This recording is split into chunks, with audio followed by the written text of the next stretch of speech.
क्या निर्णय लिया है आपने? विदा नहीं होगी। जरा सोचिए, विदा नहीं की तो मेरी बहन कमला का क्या होगा? मैंने किसी का ठेका लिया है?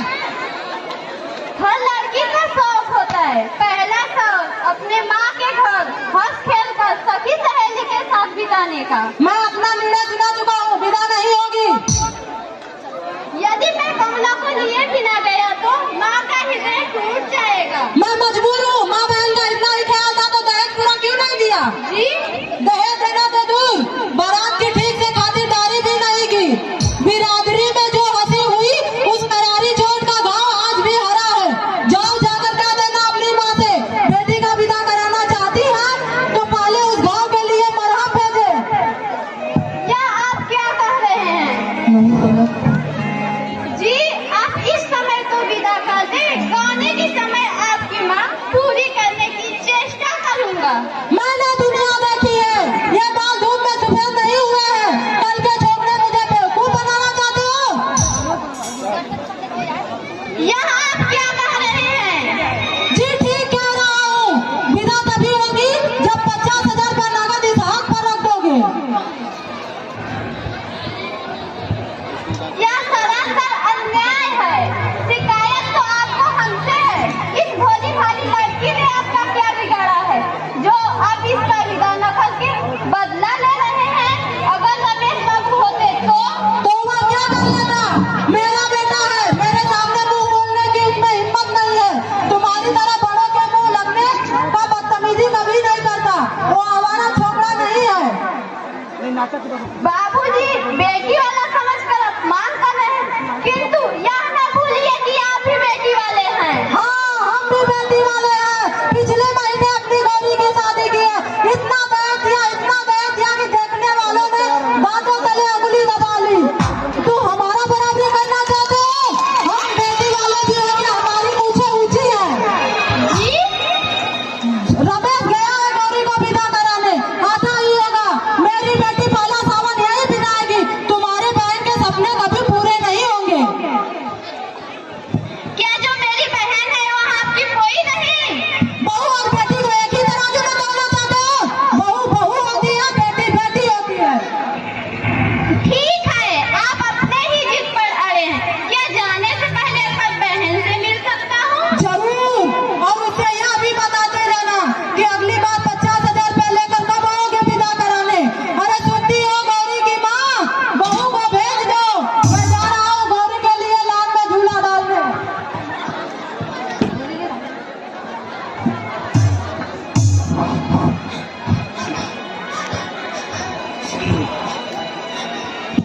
पागल मत बनो कमला, रो मत। यहाँ इन मोतियों का मूल्य समझने वाला कोई नहीं। पानी पर पत्थर नहीं पिघल सकता। भैया, क्या? घबराओ मत, मैं फिर जल्द ही आऊंगा। उस बार चोट का मरहम अवश्य लेकर आऊंगी। उसकी कीमत 50,000 रुपया। मरहम? हाँ, मरहम। मेरे व्यवहार से जो बाबूजी के कलेजे पर चोट लगा है उसका मरहम। मेरे बिना किन्हीं घर मत भेजना भैया, आपको मेरे सुख सुहाग की सौगात। यह क्या कह रही हो? क्या तुम नहीं चाहती पहला सावन माँ के घर सखी सहेली के साथ बिताओ? किस लड़की की कामना नहीं होगी भैया, लेकिन उस कामना की पूर्ति के लिए इतनी बड़ी रकम एक हद तक ठीक है। लेकिन आज नहीं तो कल रुपया देना ही पड़ेगा। कागज के टुकड़ों पर स्नेह प्यार बेचने वालों के बीच कब तक रह सकोगी? बैठे रहो तुम लोग। हाँ, विदा के लिए क्या कहा इन्होंने? समझ गई, अपनी जिद के आगे किसी के सुनते कहाँ हैं। मैं तो इन्हें समझाते हार गई। क्या कहा इन्होंने? कितना रुपया चाहते हैं? जी, रुपये की तो कोई बात नहीं हुई। माँ से झूठ बोलते हो। मैं उन्हें अच्छी तरह जानती हूँ। इंसान से ज्यादा प्यारा पैसा है। बोलो, कितना रुपया लेकर विदा करने को तैयार है? चुप क्यों हो, बताओ। 50,000 रुपया। बस, मैं देती हूँ तुम्हें रुपए। उनके मुंह पे मार दहेज जिन्हें तुम आदमी से ज्यादा प्यार करते हो। बस मैं अभी लाती हूँ। ठहरिए माँ जी, मुझे कमरा नहीं चाहिए। मैं बिना विदा कराए ही जा रहा हूँ। ये क्या कह रहे हो बेटा? मेरे रहते विदा ना हो, ये कभी नहीं हो सकता। मैं माँ हूँ, माँ के दिल को समझती हूँ। जिस तरह उताली होकर मैं गौरी की राह देख रही हूँ, उसी तरह तुम्हारी माँ भी कमला की राह देख रही होगी। अरे सुनती हो, गौरी के आने का समय हो गया है, स्वागत की तैयारी करो। जा बेटी, तू अंदर जा। अरे वहाँ खड़ी हो, जाओ जाकर अंदर स्वागत की तैयारी करो। जरा ये भी देख ले नाक वाले अपने बेटी का स्वागत कैसे करते हैं। गालियों के अलावा कभी सीधी बात नहीं निकलती मुँह से। ये लो, इसमें कौन सी गाली देती मैंने? तुम समझते हो कि दुनिया में तुम ही एक नाक वाले हो, असल में कट्टे हैं। तुम्हें तो मेरी हर बात में बुराई ही दिखाई देती है। लो, मेरी बेटी आ गई। जाओ अंदर से मिठाई का थाल लाओ। रमेश, गौरी कहाँ है?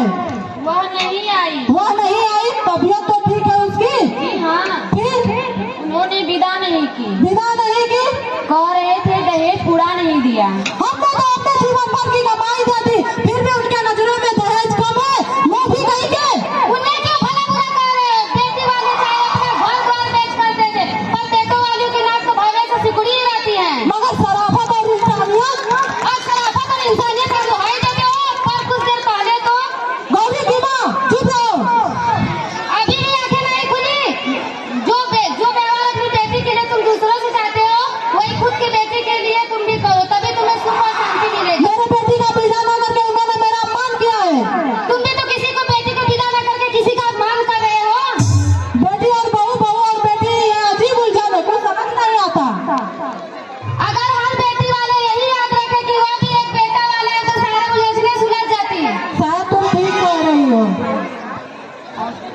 अब मुझे आज्ञा दीजिए बाबूजी। हाँ?